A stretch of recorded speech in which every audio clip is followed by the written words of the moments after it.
secondary schools have got the demographic collapse is about to start hitting them in a kind of way that like is nothing they've ever seen before. And how do you cut costs in a secondary school? Well, in primary schools, at least we were able to shut primary schools. And in every part of the country, we were just taking out massive amounts of capacity from the system. We can't shut secondary schools because they're too big. So secondary schools will have to shrink. How do you shrink a secondary school? It's quite ugly.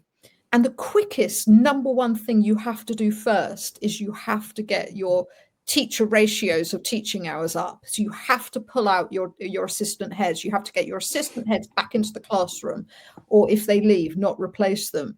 So all of this kind of busyness around having initiatives that take place. I mean, like, for example, just a school having a teaching and learning policy. Do you think that any school, when I went to school, had a teaching and learning policy? Well, no, of course it didn't, because it only had one head teacher and two deputy heads. I went to one of the largest secondary schools in the country, so nobody was writing a teaching and learning policy. There were no initiatives around anything happening because there was nobody to do any initiatives because everyone was just in the classroom teaching.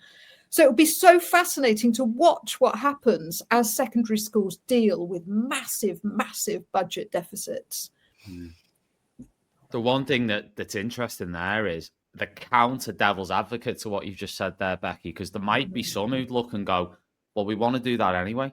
We want to trim our teams down anyway. I mean, in other countries like Spain, France, other countries, they don't have big, 7 assistant head teachers. They have head teacher, maybe a deputy, but that's pretty much it, right? Yeah.